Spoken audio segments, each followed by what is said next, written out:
Hello and welcome to Journalists Hangout UK. This is a show where we discuss issues both African and worldwide which are affecting the continent. And we look at how those issues are seen at home and in the African diaspora. I'm Tamsa Ngajou and I'm pleased to welcome our panel.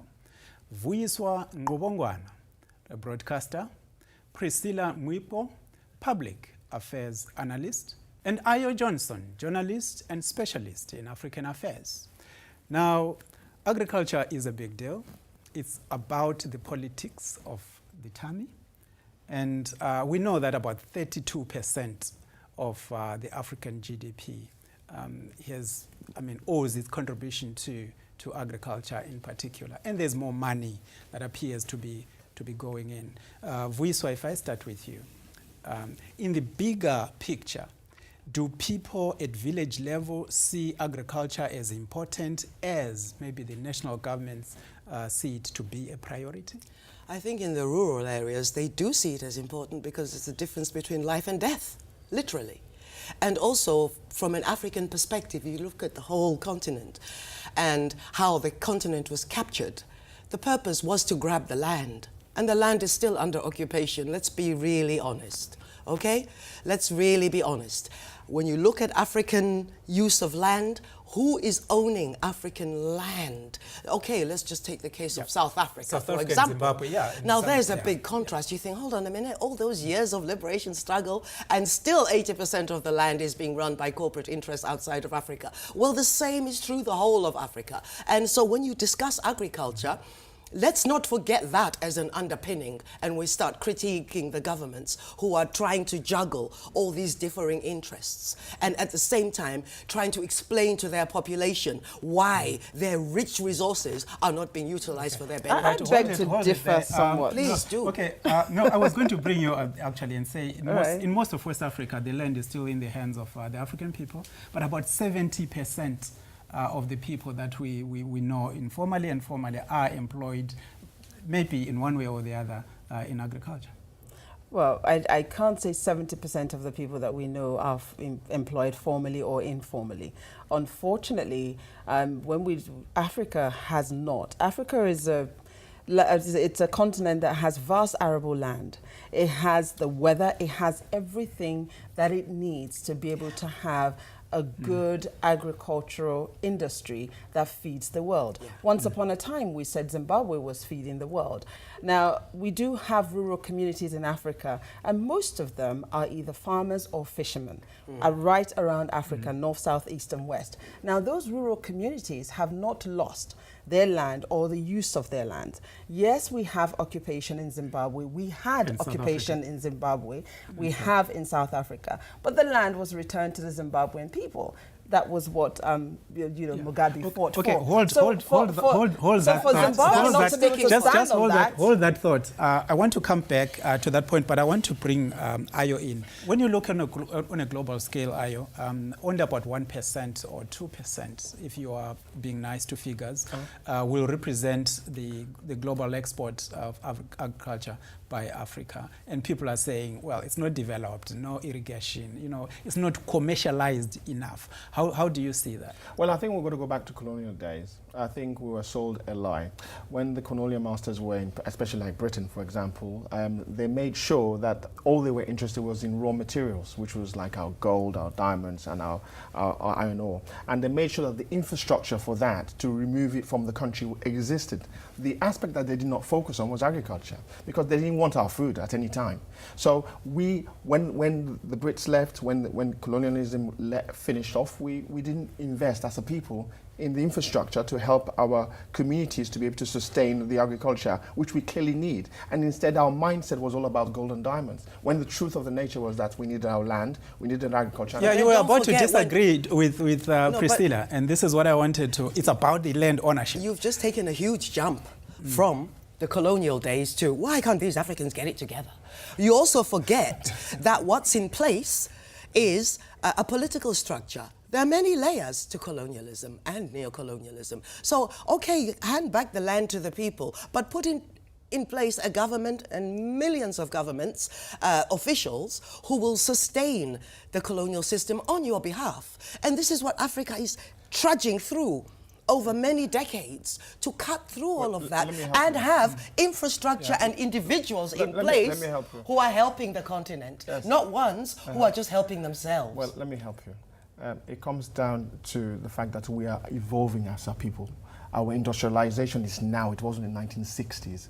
Then we were colonized. So we cannot compare with what you aspire to, what you see in the West here with where we are with Africa. Africa is trying to develop, it's trying to industrialize, but it has many constraints. It's saying that there's ozone issues at the moment. We got fossil fuels. I can't agree with that. I can't agree with that. That just because we're saying that there's a problem with the weather, the ozone and so on, that is preventing Africa from doing what Africa needs to do.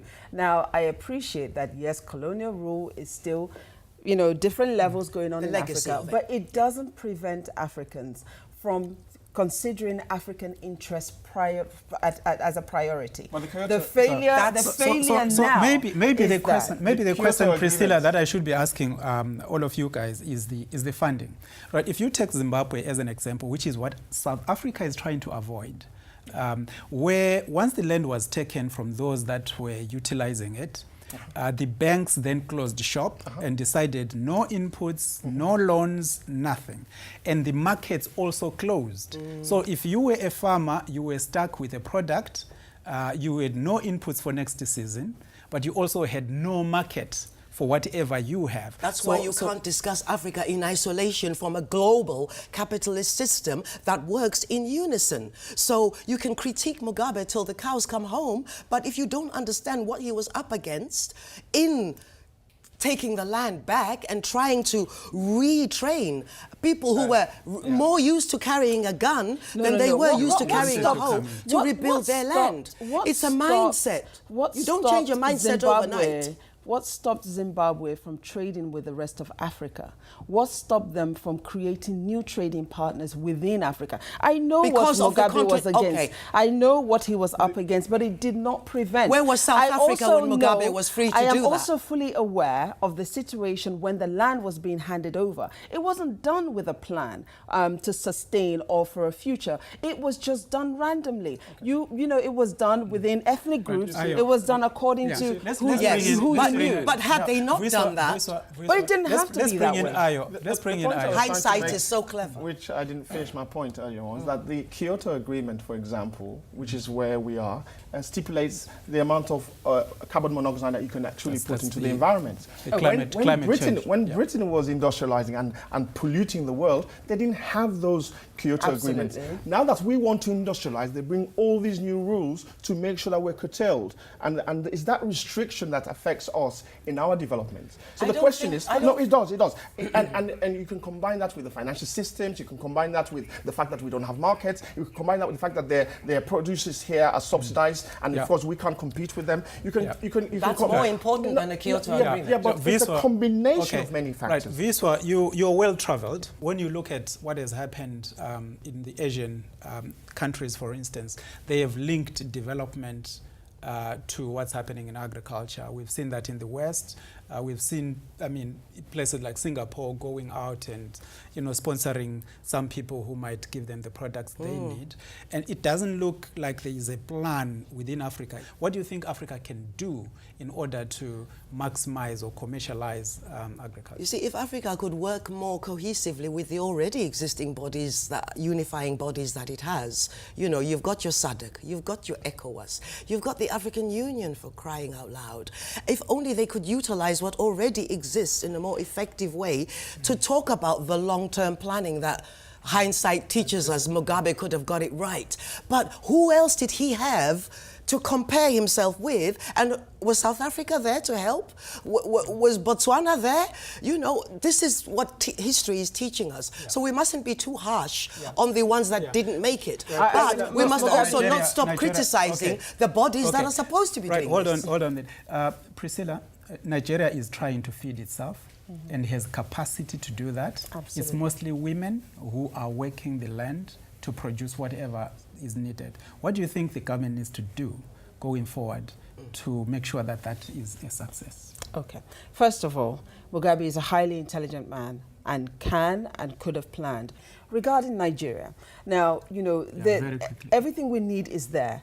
They need to put laws in place. Access to finance is extremely necessary. The biggest problem Nigeria has right now is that the ordinary man cannot access finance that can sustain their business. The interest rates are so high, and when they go in for finance, they're asked to bring their great-grandmother, you know, all kinds of things that is virtually impossible for them. So I think that the policies need to make it a lot more easier. Some kind of subsidy provision, a lot of training, and all of that. I want to come back and find out what Ayo thinks about that, but we're just going to take a quick break now.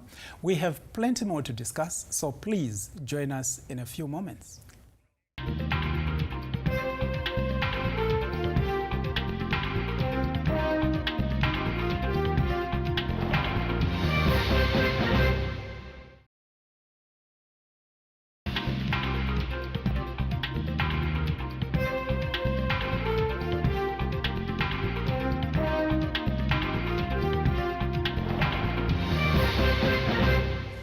Hello and welcome back to Journalist Hangout UK. I'm Tamsan Majo and I'm pleased to welcome back our panel, Vuyiswa Ngobongwana, Priscilla Ngwipo, and Ayo Johnson. We were talking about agriculture and what Africa needs to do. Ayo, let me start with you. I've got a friend who is promising spaghetti roads if he's elected, which is a good idea. But the question being, do you really need that? How does Africa make a determination of what it actually needs versus what it can spend to sustain infrastructure? Well, there's a three-pronged strategy, and I think Africans have been shown a great level of sophistication. The first is they acknowledge that the West, and especially the colonial masters, did a very bad job with the infrastructure. They recognized, they said, well, fair enough, let's take our destiny now on hands, let's not trust them anymore, let's go to the Chinese. So the Chinese can actually build our roads, our bridges, and so on and so forth, which they have been doing for the last 10 years, but it's not been good enough. Now they're talking about how does it fit into our government strategy, our policies that we have, which is much more specific, like we have in Kenya at the moment, where they're doing rail that's sponsored by the Chinese. In Sierra Leone, for example, they're doing roads, you know, sponsored by the Chinese. So I think African leaders are showing great level of sophistication, understanding exactly what they need now,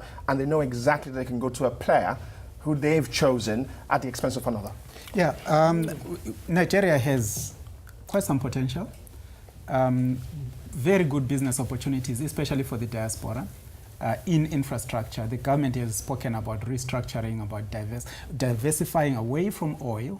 But of course, we had that incident where one of the oil tankers blew, and you know the consequences that we can see. So even Lagos, when the president was in Lagos, people couldn't travel. So how do you see the country, you know, grappling those opportunities and the diaspora taking part?